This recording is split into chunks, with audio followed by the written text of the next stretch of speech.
Hola, seguidores del Maestro de Maestros Jesucristo. Hoy en Lecciones de Biblia y Ciencia, su destino, arrastrarse y alimentarse del polvo de la tierra. Bienvenidos.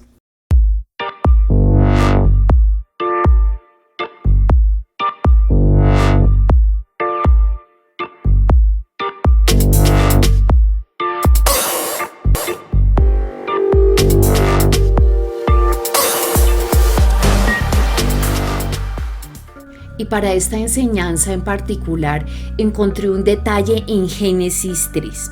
Allí se habla de un personaje no muy agradable, la serpiente. Sí, la serpiente. Ahora, para nadie es un secreto que desde el Edén a esta serpiente se le relacionaba específicamente pues con Satanás, con su obra. Pero me llamó mucho la atención en el versículo 14 cuando se le castiga, porque ahí dice que sobre tu pecho andarás y polvo comerás todos los días de tu vida. Y me quedé pensando realmente en esa expresión. ¿Alguna vez te has puesto a reflexionar sobre ese pequeño detalle? Pues resulta que es más cierto de lo que pensamos. Me puse a averiguar de la estructura de cómo son las serpientes en la actualidad y si eso se estaba cumpliendo, y me encontré unas cosas bien interesantes de la anatomía de las serpientes que quiero compartir. Porque de verdad que por algo en las escrituras se le da el nombre a Satanás de la serpiente.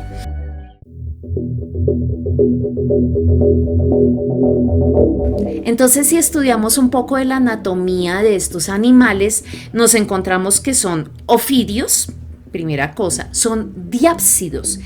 Eso quiere decir que se caracterizan porque tienen dos fosas nasales temporales, cada una al lado del cráneo. Puede decirse que la mayoría de ellas no tienen patas, excepto algunas como la pitón.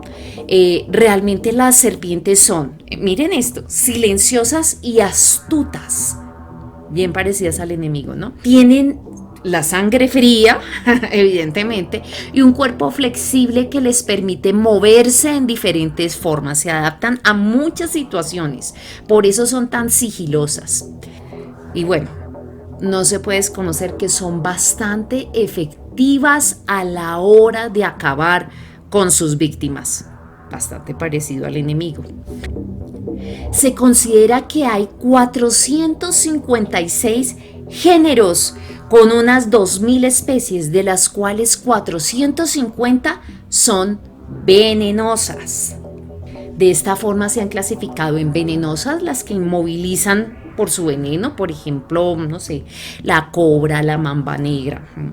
Y las otras son constrictoras. Oh, sí, paralizan por compresión. Oprimen fuertemente hasta que asfixian a su presa. Por ejemplo, las anacondas, las boas o los pitones. Pero en general, todas ellas al comer son agresivas. Y, curiosamente, a pesar de que son agresivas, se esconden y ponen carnadas. Increíble. O sea, ese detalle yo no lo tenía tan claro, de que pusieran carnadas y atacan de improviso.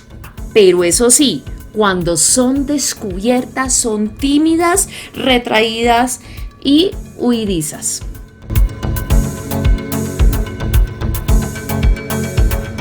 Y aquí viene uno de los datos más interesantes. La mayoría de las serpientes tienen problemas de visión, pero esto es compensado ¿por qué? Por su olfato. O sea que realmente su nariz no huele tanto, solo es para respirar, pero el olfato lo tienen en la boca. De este modo todas las serpientes usan esas lenguas humedecidas, viperinas, para recolectar, ¿saben qué? Partículas de polvo, justamente lo que decía la escritura, que se van a traducir en olores en un órgano especial que se llama el órgano sensorial de Jacobson, el cual se encuentra en el techo de la boca y así es que olfatea. Entonces podemos decir que es cierto, por lo tanto las serpientes comen polvo toda su vida, como claramente lo decía la palabra. Y en Isaías 65:25 dice que los animales regresarán a su estado edénico dijo, pero las serpientes seguirán comiendo polvo.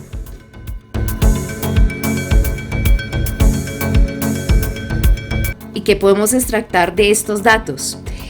Pues que no hay otro animal tal vez que pudiera ofrecer características tan particulares que muestren el obrar del enemigo, pues por uno, su astucia, ¿sí? Su búsqueda de matar a las presas envenenándolas con el veneno que sale de su cabeza. Por eso su ataque es tan certero, con unos pensamientos destructores o usando estrategias sutiles y privándoles de esa libertad espiritual. Y lo que hacen es realmente asfixiar y acabar vidas, acabar con el propósito dado por Dios, hundirlas.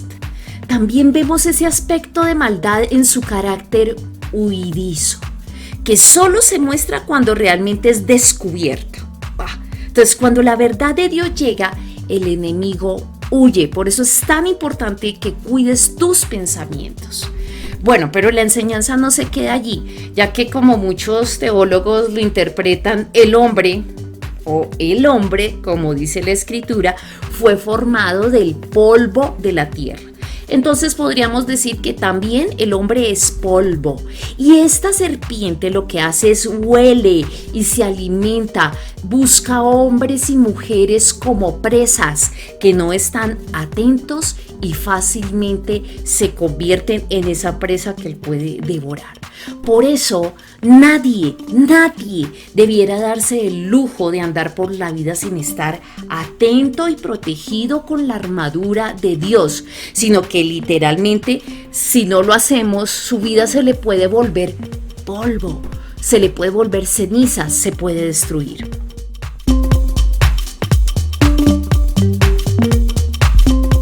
Así que una vez más, con esta pequeña lección de algunos elementos de lo que habla la ciencia que trata y busca acerca de los ofidios, también podemos encontrar muchos elementos de aplicación para nuestra propia vida y entender que esto no es un juego. El enemigo no juega, sabe que está trabajando en la mente de las personas, sabe que quiere devorarlas y lo sigue haciendo y lo seguirá haciendo. Así que ten cuidado.